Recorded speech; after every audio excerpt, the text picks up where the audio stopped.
यह एक rich dad poor dad Robert Kiyosaki के अनुसार मेरे दो डैडी थे, एक अमीर और दूसरे गरीब। एक बहुत पढ़े लिखे थे और समझदार थे।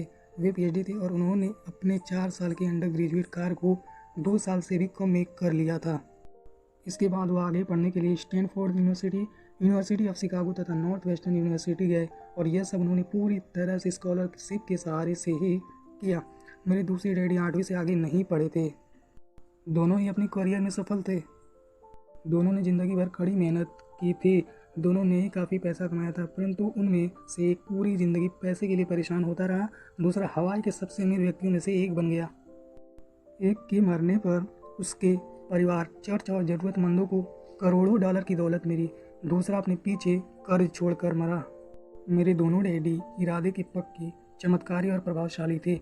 दोनों ने मुझे सलाह दी, परंतु उनकी सलाह एक सी नहीं थी। दोनों ही शिक्षा पर बहुत जोर देते थे, परंतु उनके द्वारा सुझाए गए पढ़ाई के विषय अलग अलग थे। अगर मेरे पास एक ही डैडी होते तो मैं या तो उनकी सलाह मान लेता या फिर उसे ठुकरा देता।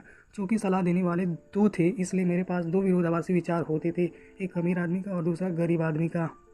किसी भी एक विचार को सीधे सीधे मान लेने या न मानने के बजाय मैं उनकी सलाहों पर काफ़ी सोचा करता था, उनकी तुलना करता था और फिर खुद के लिए फैसला किया करता था। समस्या यह थी कि अमीर डैडी अभी अमीर नहीं थे और गरीब डैडी अभी गरीब नहीं थे। दोनों ही अपने करियर शुरू कर रहे थे और दोनों ही दौलत तथा परिवार के लिए मेहनत कर रहे थे, परंतु पैसों के बारे में दोनों के विचार और नज़रिए एकदम अलग थे। उदाहरण के तौर पर एक डैडी कहते थे पैसों का मोह ही सभी बुराइयों की जड़ है, जबकि दूसरे डैडी कहा करते थे पैसे की कमी सभी बुराइयों की जड़ है। जब मैं छोटा था तो मुझे डैडियों की अलग अलग सलाहों से दिक्कत होती थी। एक अच्छा बच्चा होने के नाते मैं दोनों की बातें सुनना चाहता था। परेशानी यह थी कि दोनों एक सी बातें नहीं करते थे। उनके विचारों में ज़मीन आसमान का फ़र्क था, खासकर पैसों के मामले में। मैं काफ़ी लंबे समय तक यह सोचा करता था कि उनमें से किसने क्या कहा, क्यों कहा और उसका परिणाम क्या होगा। मेरा बहुत सा समय सोच विचार में ही गुजर जाता था। मैं खुद से बार बार इस तरह से सवाल पूछा करता, उन्होंने ऐसा क्यों कहा, और फिर दूसरे डैडी की कही हुई बातों के बारे में भी इसी तरह के सवाल पूछता। काश मैं यह बोल सकता, हाँ वे बिल्कुल सही है, मैं उनकी बातों से पूरी तरह सहमत हूँ, या यह कहकर मैं सीधे उनकी बात ठुकरा सकता। बुड्ढे को यह नहीं पता था कि वह क्या कह रहा है। क्योंकि दोनों ही मुझे प्यारे थे, मुझे खुद के लिए सोचने पर मजबूर होना पड़ा। इस तरह से सोचना मेरी आदत बन गई, जो आगे चलकर मेरे लिए बहुत फ़ायदेमंद साबित हुई। अगर मैं एक तरह से ही सोच पाता तो मैं यह मेरे लिए इतना फ़ायदेमंद नहीं होता। धन दौलत का विषय स्कूल में नहीं बल्कि घर पर पढ़ाया जाता है। शायद इसलिए अमीर लोग और ज़्यादा अमीर होते जाते हैं और गरीब लोग और ज़्यादा गरीब होते जाते हैं और मध्यम वर्ग कर्ज में जो डूब जाता है। हम में से ज़्यादातर लोग पैसों के बारे में अपने माता पिता से सीखते हैं। कोई गरीब पिता अपने बच्चों को पैसे के बारे में क्या सिखा सकता है? वह सिर्फ इतना ही कह सकता है स्कूल जाओ और मेहनत से पढ़ो। हो सकता है वह बच्चा अच्छे नंबरों से कॉलेज की पढ़ाई भी पूरी कर ले, फिर भी पैसों के मामले में उनकी मानसिकता और उसका सोचने का ढंग एक गरीब आदमी जैसा ही बना रहेगा। यह सब उसने तब सीखा था जब वह बच्चा। धन का विषय स्कूल में नहीं पढ़ाया जाता।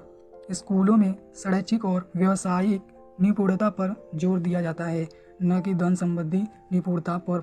इससे यह साफ हो जाता है कि जिन स्मार्ट बैंकर्स, डॉक्टर्स और अकाउंटेंट्स के स्कूल में अच्छे नंबर आते हैं, वे ज़िंदगी भर पैसे के लिए संघर्ष क्यों करते हैं। हमारे देश पर जो भारी कर्ज लदा हुआ है वह काफ़ी हद तक उन उच्च शिक्षित राजनेताओं और सरकारी अधिकारियों के कारण है जो आर्थिक नीतियों बनाते हैं। और मज़े की बात यह है कि वे धन के बारे में बहुत कम जानते हैं। मैं अक्सर नई सदी में आने वाली समस्याओं के बारे में सोचता हूँ। तब क्या होगा जब हमारे पास ऐसे करोड़ों लोग होंगे जिन्हें आर्थिक और चिकित्सक मदद की ज़रूरत होगी। धन संबंधी मदद के लिए या तो वे अपने परिवारों पर या फिर सरकार पर निर्भर होंगे। क्या होगा जब मेडिकेयर और सोशल सिक्योरिटी के पास का पैसा खत्म हो जाएगा? किस तरह कोई देश तरक्की कर पाएगा? अगर पैसों के बारे में पढ़ाई की जिम्मेदारी माता पिता के ऊपर छोड़ दी जाएगी, जिनमें से ज़्यादातर गरीब हैं या गरीब होंगे। क्योंकि मेरे पास दो प्रभावशाली डैडी थे, इसलिए मैंने दोनों से ही सीखा। मुझे दोनों की सलाह पर सोचना पड़ता था। इस तरह से सोचते सोचते मैंने यह भी जान लिया कि किसी व्यक्ति के विचार उसकी ज़िंदगी पर कितना ज़बरदस्त प्रभाव डाल सकते हैं। उदाहरण के तौर पर एक डैडी को यह कहने की आदत थी मैं इसे नहीं खरीद सकता। दूसरे डैडी इन शब्दों के इस्तेमाल से चिढ़ते थे। वे जोर देकर कहा करते थे कि मुझे इसके बजाय क्या कहना चाहिए, मैं इसे कैसे खरीद सकता हूँ। पहला वाक्य नकारात्मक है और दूसरा प्रश्नवाचक। एक में बात खत्म हो जाती और दूसरे में आप सोचने के लिए मजबूर हो जाते हैं। मेरे जल्दी अमीर बनने वाले डैडी ने मुझे समझाया कि जब हम कहते हैं मैं इसे नहीं खरीद सकता तो हमारा दिमाग काम करना बंद कर देता है। इसके बजाय जब हम यह सवाल पूछते हैं मैं इसे कैसे खरीद सकता हूँ तो हमारा दिमाग काम करने लगता है। उनका मतलब नहीं था कि आपका जिस चीज़ पर दिल आ जाए उसे खरीद ही लें। वे लगभग दीवानगी की हद तक अपने दिमाग को कसरत करवाना चाहते थे, क्योंकि उनके ख्याल से दिमाग दुनिया का सबसे ताकतवर कंप्यूटर है। मेरा दिमाग हर रोज़ तेज़ होता जाता है क्योंकि मैं इसकी कसरत करता रहता हूँ। यह जितना तेज़ होता जाता है मैं इसकी मदद से उतना ही ज़्यादा पैसा कमा सकता हूँ। उनका मानना था कि मैं इसे नहीं खरीद सकता। कहना दिमागी आलस की पहचान है। हालांकि दोनों ही डैडी अपने काम में कड़ी मेहनत करते थे, परंतु मैंने देखा कि पैसों के मामले में एक डैडी की आदत यह थी कि वे अपने दिमाग को सुला देते थे और दूसरे डैडी अपने दिमाग को लगातार कसरत करवाते रहते हैं। इसका दीर्घकालीन परिणाम यह हुआ कि एक डैडी आर्थिक रूप से बहुत अमीर होते चले गए, जबकि दूसरे डैडी कमज़ोर होते गए। इसे इस तरह से समझे कि एक व्यक्ति हर रोज़ कसरत करने के लिए जिम कर जाता था, जबकि दूसरा व्यक्ति अपने सोफे पर बैठकर टीवी देखता रहता था। शरीर की सही कसरत से आप ज़्यादा तंदुरुस्त हो सकते हैं और दिमाग की सही कसरत से आप ज़्यादा अमीर हो सकते हैं। आलस से स्वास्थ्य और धन दोनों का नुकसान होता है। मेरे दोनों डैडियों की विचारधारा में ज़मीन आसमान का अंतर था। एक डैडी की सोच थी कि अमीरों को ज़्यादा टैक्स देना चाहिए ताकि बेचारे गरीबों को ज़्यादा फ़ायदा मिल सके, जबकि दूसरे डैडी कहते थे टैक्स उन लोगों को सजा देता है जो उत्पादन करते हैं और उन लोगों को इनाम देते हैं जो उत्पादन नहीं करते हैं। एक डैडी सिखाते थे मेहनत से पढ़ो ताकि तुम्हें किसी अच्छी कंपनी में नौकरी मिल जाए, जबकि दूसरे डैडी की सीख यह थी मेहनत से पढ़ो ताकि तुम्हें किसी अच्छी कंपनी को खरीदने का मौका मिल जाए। एक डैडी कहते थे मैं इसलिए अमीर नहीं हूँ क्योंकि मुझे बाल बच्चों को पालना पड़ता है। दूसरे डैडी कहते थे मुझे इसलिए अमीर बनना है क्योंकि मुझे बाल बच्चों को पालना है। एक डैडी डिनर की टेबल पर पैसे और बिजनेस के बारे में बात करने के लिए हमेशा प्रोत्साहित करते थे। दूसरे डैडी भोजन करते समय पैसों की बातों करने के लिए मना करते थे। एक का कहना था जहाँ पैसे का सवाल हो सुरक्षित कदम उठाओ, खतरा मत उठाओ। दूसरे का कहना था खतरों का सामना करना सीखो। एक का मानना था हमारा घर ही हमारा सबसे बड़ा निवेश और हमारी सबसे बड़ी संपत्ति है। दूसरे का मानना था मेरा घर मेरा दायित्व है और अगर आपका घर आपकी नज़र में आपका सबसे बड़ा निवेश है तो आप गलत हैं। दोनों ही डैडी अपने बिल समय पर चुकाते थे, परंतु उनमें से एक सबसे पहले अपने बिल चुकाता था जबकि दूसरा सबसे आखिर में। एक डैडी का मानना यह था कि कंपनी या सरकार को आपका ध्यान रखना चाहिए और आपकी ज़रूरतों को पूरा करना चाहिए। वे हमेशा तनख्वाह में बढ़ोतरी, रिटायरमेंट योजनाओं, मेडिकल लाभ, बीमारी की छुट्टियों के दिन और बाकी सुविधाओं के बारे में चिंतित रहते थे। वे अपने दो पापों से बहुत प्रभावित थे जो सेना में चले गए थे और 20 साल के सक्रिय जीवन के बाद उन्होंने अपने रिटायरमेंट और जीवन भर के आराम का इंतज़ार कर लिया था। वे मेडिकल लाभ के विचार को पसंद करते थे और सेना द्वारा अपने रिटायर्ड कर्मचारियों को दी जा रही सुविधाओं की भी तारीफ करते थे। उन्हें विश्वविद्यालय का टेन्योर सिस्टम भी काफ़ी पसंद था। कई बार नौकरी से आजीवन मिल रही सुरक्षा और नौकरी के लाभ नौकरी से ज़्यादा महत्वपूर्ण हो जाते हैं। ये अक्सर कहते थे मैंने सरकार के लिए बहुत मेहनत से काम किया है और इसलिए बदले में मुझे ये लाभ मिलने चाहिए। दूसरे डैडी पूरी तरह से आर्थिक स्वावलंबन में विश्वास करते थे, सुविधाभोगी मानसिकता के विरोधी थे। वे ये मानते थे कि इस तरह की मानसिकता लोगों को कमज़ोर और आर्थिक रूप से ज़रूरतमंद बनाती है। उनका दृढ़ विश्वास था कि आदमी को आर्थिक रूप से सक्षम होना चाहिए। एक डैडी कुछ डॉलर बनाने के लिए परेशान रहे, दूसरे डैडी एक के बाद एक निवेश करते रहे। एक डैडी ने मुझे बताया कि अच्छी नौकरी तलाशने के लिए अच्छा सा बायोडाटा कैसे लिखा जाए। दूसरे ने मुझे यह सिखाया कि कैसे मजबूत व्यावसायिक और वित्तीय योजनाओं लिखी जाएं जिससे मैं नौकरियां दे सकूं। दो प्रभावशाली डैडियों के साथ रहने के कारण मुझे यह विश्लेषण करने का मौका मिला कि उनके विचारों का उनके जीवन पर कितना प्रभाव हो रहा है। मैंने पाया कि दरअसल लोग अपने विचार से ही अपने जीवन को दिशा देते हैं। उदाहरण के तौर पर मेरे गरीब डैडी हमेशा कहा करते थे, मैं कभी अमीर नहीं बन पाऊंगा, और उनकी यही भविष्यवाणी सही साबित हुई। दूसरी तरफ मेरे अमीर डैडी हमेशा खुद को अमीर समझते थे। वे इस तरह की बातें कहते थे, मैं अमीर हूँ और अमीर लोग ऐसा नहीं करते। एक बड़े आर्थिक झटके के बाद जब वे दिवालियेपन की कगार पर थे, तब भी वे खुद को अमीर आदमी ही कहते रहे। वे अपने समर्थन में यह कहते थे, गरीब होने और पैसा न होने में फ़र्क होता है। पैसा पास में न होना स्थायी होता है, जबकि गरीबी अस्थायी है। मेरे गरीब डैडी यह भी कहते थे, मेरी पैसे में कोई रुचि नहीं है या पैसा महत्वपूर्ण नहीं है। मेरे अमीर डैडी हमेशा कहते हैं, पैसों में बहुत ताकत है। हो सकता है हमारे विचारों की ताकत को भी कभी भी मापा न जा सके या फिर उन्हें पूरी तरह से समझा न जा सके।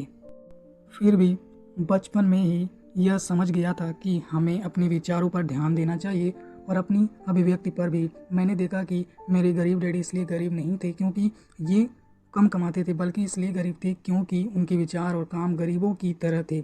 दोनों डैडी होने के कारण बचपन से ही मैं इस बारे में बहुत सावधान हो पाता था कि मैं किस तरह की विचारधारा अपनाऊं।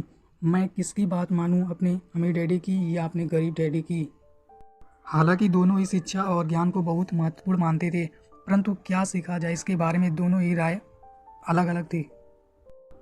एक चाहते थे कि मैं पढ़ाई में कड़ी मेहनत करूं, डिग्री लूं और पैसे के लिए अच्छी सी नौकरी ढूंढ लूं। वे चाहते थे कि मैं एक पेशेवर अधिकारी, वकील या अकाउंटेंट बन जाऊं, IMB कर लूं। दूसरे डैडी मुझे प्रोत्साहित करते थे कि मैं अमीर बनने का रहस्य सीख लूं, यह समझ लूं कि पैसा किस तरह काम करता है और यह जान लूं कि इसमें अपने लिए कैसे काम लिया जाता है। मैं पैसे के लिए काम नहीं करता, इन शब्दों को ये बार बार दोहराया करते थे। पैसा मेरे लिए काम करता है। 9 वर्ष की उम्र में मैंने यह फैसला किया कि पैसे के बारे में मैं अपने अमीर डैडी की बात सुनूंगा और उनसे सीखूंगा। यह फैसला करने का मतलब था अपने गरीब डैडी की बातों पर ध्यान न देना। हालांकि उनके पास कॉलेज की बहुत सी डिग्रियां थीं जो मेरे अमीर डैडी के पास नहीं थी। रॉबर्ट फ्रॉस्ट का सबक। रॉबर्ट फ्रॉस्ट मेरे पसंदीदा कवि हैं। हालांकि मुझे उनकी बहुत सी कविताएं पसंद हैं, परंतु हर रोड नॉट टेकन मुझे ज़्यादा पसंद है। मैं इसकी शिक्षा का इस्तेमाल हर रोज़ करता हूँ। द रोड नॉट टेकन, वह राह जिसे चुना नहीं गया। पीले जंगल में 2 राहें बढ़ती थी और अफसोस कि मुझे एक को चुनना था, और मैं अकेला पथिक खड़ा रहा देर तक, यह देखते हुए कि यह राह कहाँ तक जाती है। झुरमुट में मुड़ने के पहले फिर मैंने दूसरी राह चुनी, उतनी ही सुंदर और शायद बेहतर भी, क्योंकि यहाँ घास ज़्यादा थी और कम लोग गुजरे थे। हालांकि लोगों के गुजरने से यहाँ भी उतना ही नुकसान हुआ था और दोनों ही उस सुबह बराबरी थी। पत्तियों पर काले कदम नहीं थे और मैंने पहले को अगले दिन के लिए रखा, पर यह जानते हुए कि किस तरह रास्ते निकलते हैं। मुझे शक था कि मैं कभी लौटूंगा। मैं आह भरकर यह कहूँगा, आज से सदियों बाद शायद एक जंगल में 2 राहें बढ़ती थी और मैंने कम चली हुई राह को चुना और इसी बात से सारा फर्क पड़ा। Robert Frost 1916। और इसी बात से सारा फर्क पड़ा। बहुत समय गुजर चुका है, पर मैं अब भी अक्सर रॉबर्ट फ्रॉस्ट की कविता पर चिंतन करता रहता हूँ। पैसों के बारे में अपने पढ़े लिखे डैडी की सलाह और नज़रियों को न सुनने का मेरा फैसला दुखद था, परंतु यह एक ऐसा फैसला था जिसने मेरी ज़िंदगी की दिशा तय कर दी। एक बार मैंने यह फैसला कर लिया कि मुझे किसकी बात सुननी है, तो उसके बाद मेरी धन संबंधी शिक्षा शुरू हो गई। मेरे अमीर डैडी ने मुझे 30 साल से भी ज़्यादा समय तक सिखाया, तब तक जब तक कि मेरी उम्र 39 साल नहीं हो गई, और इसके बाद उन्होंने सिखाना बंद कर दिया। उन्होंने यह देख लिया था कि मैं वह सब समझ चुका हूँ जो वे मेरी मोटी बुद्धि में भरने की कोशिश कर रहे थे। पैसा एक तरह की ताकत है, परंतु इससे भी बड़ी ताकत है वित्तीय शिक्षा। पैसा तो आता जाता रहता है, परंतु अगर आप यह जानते हैं कि पैसा किस तरह से काम करता है तो आप ज़्यादा ताकतवर बन जाते हैं और आप दौलत कमाना शुरू कर सकते हैं। केवल सकारात्मक चिंतन से ही समस्या हल नहीं हो सकती, क्योंकि ज़्यादातर लोग स्कूल में पढ़ते हैं और वहाँ वे यह कभी नहीं सीख पाते कि पैसा किस तरह से काम करता है। इसलिए वे पैसे के लिए काम करने में अपनी सारी ज़िंदगी बर्बाद कर देते हैं। मेरी शिक्षा जब शुरू हुई थी तब मैं केवल 9 साल का था, और इसी कारण मेरे अमीर डैडी ने मुझे जो पाठ पढ़ाए थे वे बहुत आसान थे, और सारी बातों को छोड़कर विचार किया जाए तो उन्होंने मुझे 30 सालों तक कुल 6 महत्वपूर्ण पाठ पढ़ाए। यह पुस्तक उन्हीं 6 पाठों के बारे में है और इसे भी उतना ही आसान बनाने की कोशिश की गई है जितना कि मेरे अमीर डैडी ने इन्हें मेरे लिए आसान बनाया था। यह पाठ आपके लिए जवाब की तरह नहीं लिखे गए हैं, बल्कि मार्गदर्शन की तरह लिखे गए हैं। ऐसे मार्गदर्शन जो ज़्यादा अमीर बनने में आपकी और आपके बच्चों की मदद करेंगे, चाहे बदलती हुई इस अनिश्चित दुनिया में